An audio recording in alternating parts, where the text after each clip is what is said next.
Ouais, mais bon, de toute façon, même si t'as raison, même si t'as raison, tu vois, même si au fond de toi, tu sens que tu as raison, tu es sur la vérité, je m'en bats les couilles. Je m'en bats les couilles. Tu fais ça parce que tu veux me voir souffrir. Tu fais ça parce que tu aimes me voir souffrir. Tu fais ça parce que, au fond de toi, tu as cette envie de ne pas reconnaître qu'il y a une part d'obscurité en toi. Tu es fautive. Tu es fautif. Je ne suis pas fautif, je n'ai rien fait. Ça te rappelle pas quelque chose?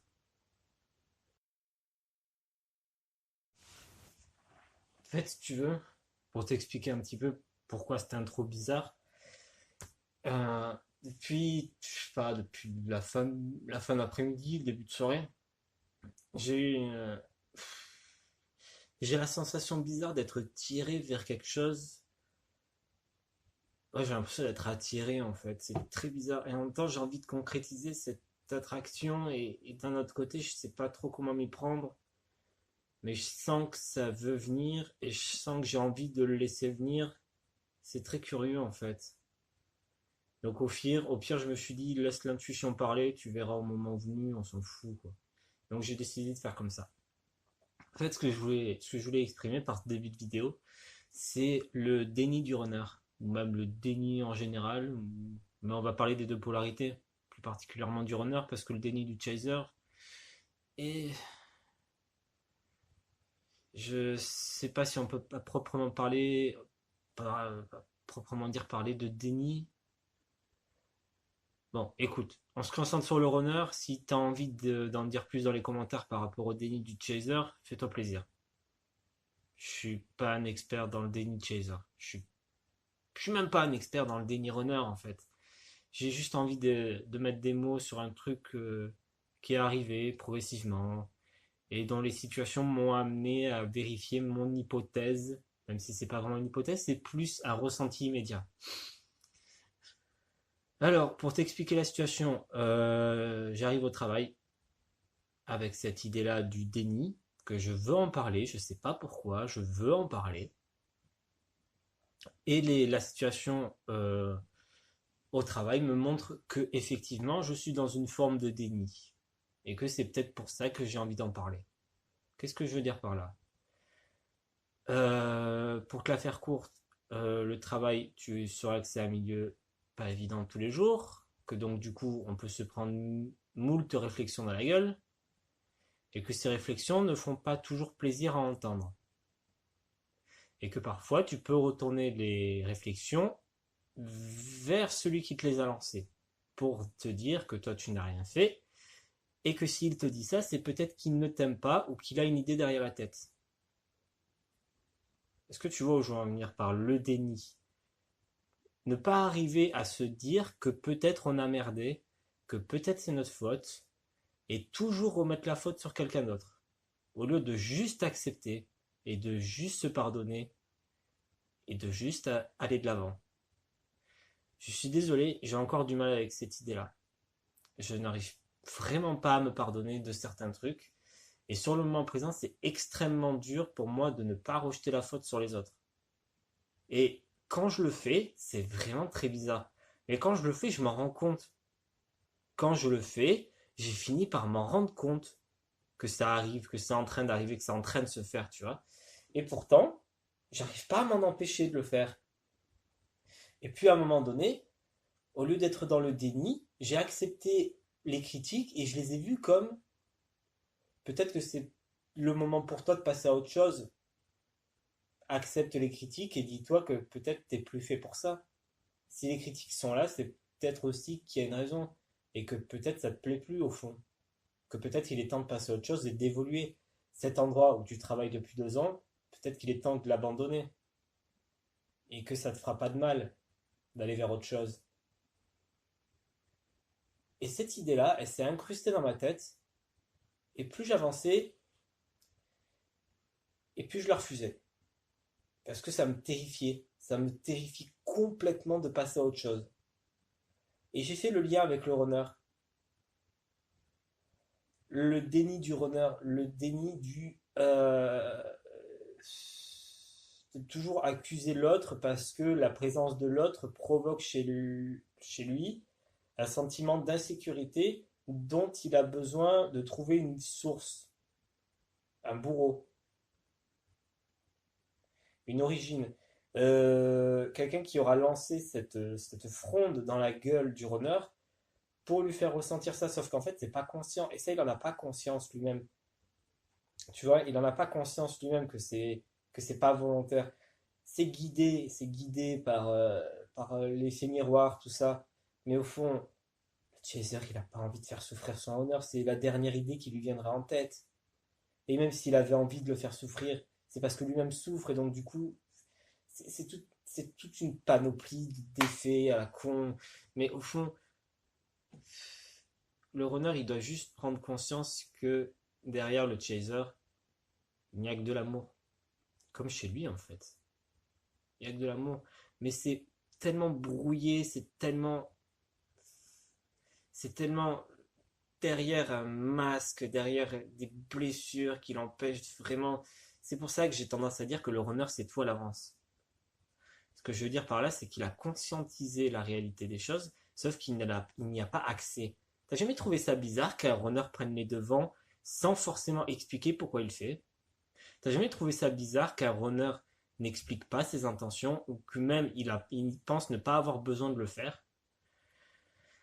Moi, ça me semble très curieux en fait qu'un runner ne se sente pas obligé d'expliquer ce qu'il est en train de faire ou ce qu'il veut faire. Moi, j'ai l'impression vraiment d'être un cas à part parce que des fois, ça m'arrive d'expliquer des trucs, mais c'est pas parce que j'ai besoin de le comprendre. C'est parce que je me sens obligé de le faire. C'est parce que je suis encore dans la dynamique de- des conditionnements, tu vois. Je suis encore dans cette dynamique-là. C'est pas du tout que j'ai envie que l'autre comprenne. Parce que ce genre de truc où tu vas faire les choses, c'est pour me rassurer moi. C'est pas pour rassurer l'autre, c'est pour me rassurer moi. Et ça, je l'ai très bien compris. Et c'est pour ça, je pense, en toute franchise, que les runners ne font pas de vidéos comme moi ou comme d'autres, tu vois. C'est parce qu'ils s'en sentent.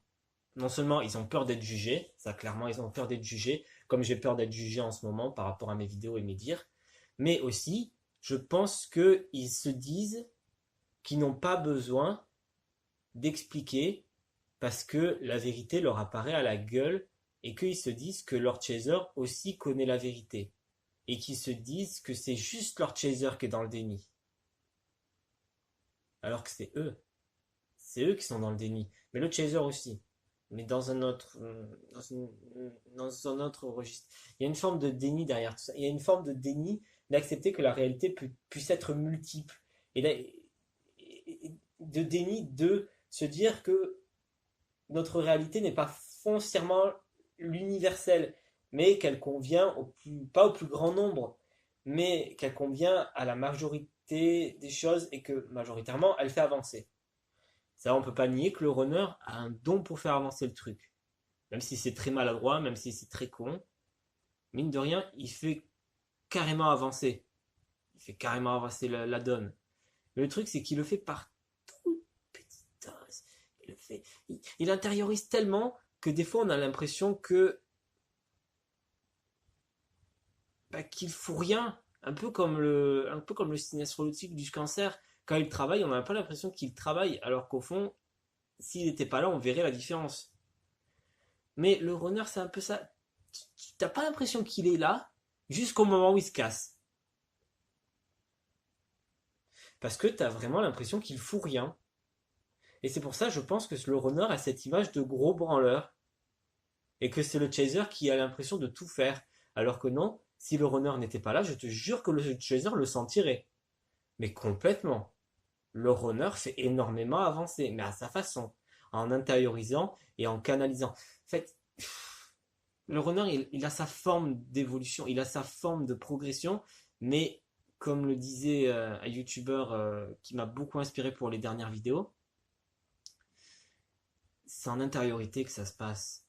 Et vu que le chaser, il n'y a pas accès à cette intériorité, puisque ben, comment tu veux que le runner invite le chaser quand lui-même il ne sait pas où se trouve la clé?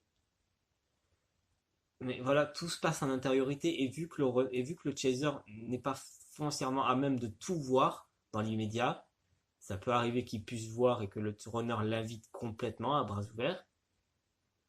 Ben là, il verra qu'il y a des trucs qui se passent et que le chaser n'est pas le seul à agir. Là, il verra que ça entre en action. Mais forcément, si le runner cache tout ça, évidemment que le chaser se sent abandonné, que le chaser se sent incompris. C'est normal. Je jette la faute sur personne, mais c'est normal. Le chaser se sent abandonné parce qu'il a l'impression d'être tout seul, parce que le runner agit dans l'ombre.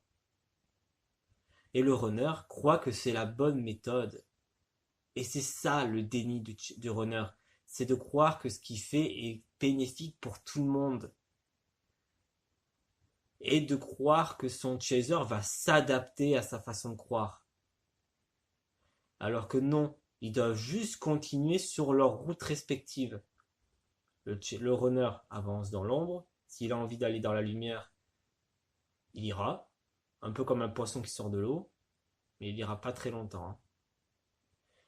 Et un chaser est dans ce que je dirais la lumière du jour, dans la visibilité, euh, mais va avoir tendance à s'effacer quand même.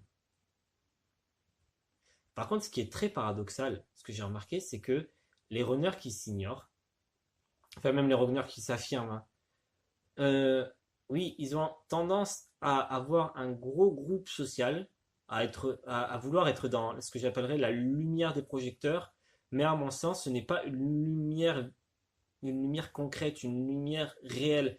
Elle est, à mes yeux, extrêmement artificielle.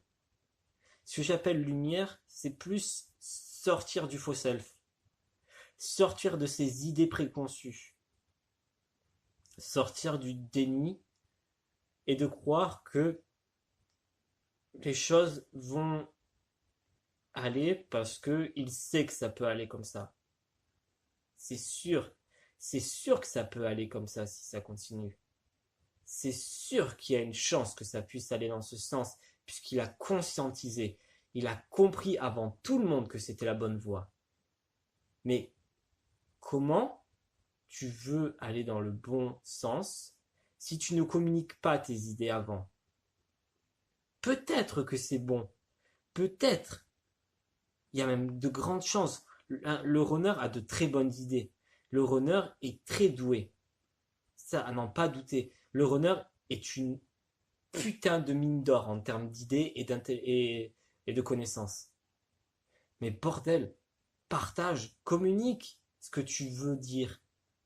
Communique sur ce que tu ressens, communique sur ce que tu penses. Communique et ne reste pas dans l'ombre. La lumière, elle est là pour t'accueillir. Elle est là pour t'accueillir et te dire, oui, je sais que tu penses avoir raison et effectivement, il y a de grandes chances que tu aies raison. Mais il faudrait peut-être que tu en parles. Parce que ça ne peut pas rester dans l'ombre, ça. Tu as de très bonnes idées, mais la relation n'avance pas comme il le faudrait, parce que ce que tu dis reste dans l'ombre. Alors que le chaser, lui, il est dans la lumière. Mais ses idées, ben, tu vois pas qu'elles font pas avancer, enfin pas correctement, mais tu vois pas qu'elles font pas avancer le truc concrètement, parce il manque un bout à la chose, il manque ton bout, il manque ton bout de réalité, le bout de réalité qui viendrait tout consolider. Je comprends que le runner ait peur du jugement. Je le comprends complètement et qu'il ait cette putain de blessure du rejet et qu'il ait peur d'être rejeté si jamais il venait à entrer dans la lumière. C'est pour ça qu'il reste dans l'ombre, c'est pour ça qu'il reste dans le déni. Il a peur. Il a peur du regard, il a peur de toutes ses émotions. Il a peur de toute cette avalanche émotionnelle que la rencontre lui fait ressentir. C'est, c'est mortel en fait. Il a l'impression que s'il venait à sortir des ténèbres, enfin de l'ombre, j'aime pas le mot ténèbres, euh, il a l'impression qu'il en viendra à mourir si jamais son chaser l'attaquait alors qu'il aurait l'impression d'être purement vulnérable à ce moment-là. C'est une question de vulnérabilité et de peur de l'autre, et de ne pas avoir suffisamment assimilé que l'autre n'est pas l'ennemi. L'ennemi, il est intérieur. Il n'est pas à l'extérieur. L'ennemi, il est là. L'ennemi, ça s'appelle les blessures. Ça s'appelle le faux self. Ça s'appelle toutes ces craintes du rejet. Tout ce qui le runner craint, c'est là. C'est pas dehors. Il a peur du dehors parce qu'à l'intérieur, ça lui dit d'en avoir peur. Il rejette sa propre peur, sa peur originelle, sur le dehors. C'est pour ça qu'il est aussi agressif. C'est pour ça qu'il est aussi agressif quand quelqu'un vient mettre le doigt là-dessus. C'est parce que c'est là où tout se joue. C'est là. Et pourtant, il conscientise. Il conscientise, mais en surface, pas en profondeur. C'est pour ça qu'il ne sait jamais mettre de mots sur ses intuitions. C'est pour ça qu'il n'écoute pas ses intuitions parce qu'il croit que c'est de la branlette. C'est pour ça qu'il écoute davantage le faux self et qu'il laisse aux oubliettes ses intuitions et que ses intuitions, elles réapparaissent de temps en temps en rêve ou quand il écrit. Parce que l'écrit, ça ne ment pas. L'écrit, ce n'est pas dans le déni. La création, c'est là où tout se joue. La création, c'est un moment libre avec lui-même, sans jugement, sans attaque, sans rien de tout ça. Là où il est libre d'interagir avec lui-même, sans regard extérieur, juste avec lui-même. Et ensuite, il pourra le partager au monde, s'il s'en sent la force. Parce que ce qu'il aura pondu, c'est lui. Ce sera enfanté lui-même, sans aucun déni, sans aucune lâcheté, sans aucune blessure, juste parfaitement authentique. Et en soi, je ne trouve pas le runner lâche. Je trouve juste qu'il s'y prend mal, il est maladroit, mais comme les chasers en soi, et c'est pas grave, c'est pas grave, chacun son rythme, chacun son allure, chacun sa façon de voir les choses, chacun va à son rythme, au rythme où il peut. C'est déjà bien que les gens commencent à prendre conscience de ces choses et à avancer, c'est déjà super. Putain, à une époque, on n'aurait même pas bougé le petit doigt. Et là, on s'active, on fait les choses, on avance. Et on vit dans une époque particulièrement belle, merveilleuse même. Bon, même s'il y a des saloperies à droite à gauche, mais quelle époque n'en a pas eu? Voilà. Et moi, je trouve juste que malgré ce qu'on dit, que les relations FJ, c'est destructeur, c'est chiant, ça fait mal, et ci et ça reste que c'est très beau en soi. C'est extrêmement puissant et c'est très très beau. Et quand tu dépasses la douleur, quand tu dépasses toutes les blessures et que tu vois juste avec le cœur, avec l'intuition, putain, mais la lumière, elle t'apparaît dans la gueule. Mais c'est incroyable.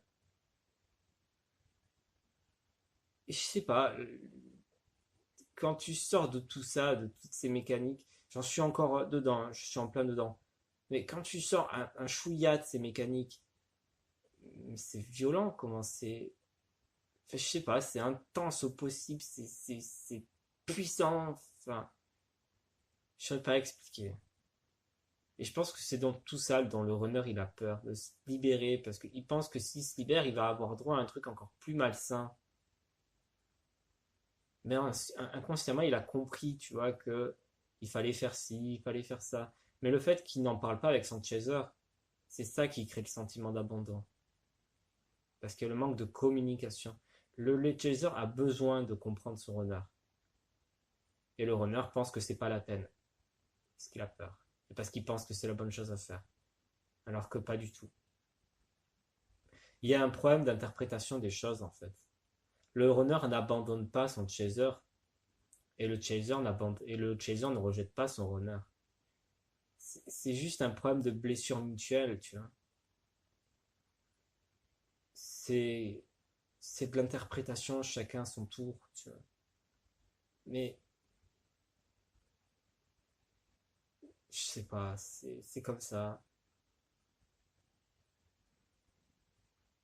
Mais le travail à faire sur soi est extrêmement long, extrêmement difficile.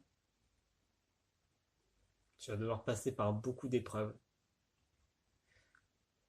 En éliminer une grosse part de ton ego, si ce n'est tout. et te et réaliser que le monde extérieur n'est pas ton ennemi, que le monde extérieur ne veut pas ta peau. Je te jure, ça c'est le plus dur. Prendre conscience que le monde extérieur n'est pas après toi H24 et le monde extérieur n'est pas ton ennemi, je te jure, c'est difficile. Sortir de cette binarité du bien du mal, même si au fond, tu vois, les notions de bien et de mal, j'ai réussi, je comprends que c'est de la gnognotte, c'est de la merde, pour moi ça n'a aucun sens, parce que c'est une question de point de vue, si tu veux. Mais même en plaçant d'un point de vue, il y a toujours cette image du bourreau victime, tu vois. Et ça aussi, il faut en sortir. Et voilà. Je pense t'avoir assez bassiné avec mes histoires.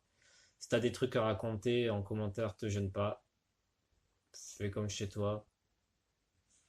La porte du runner t'est grande ouverte.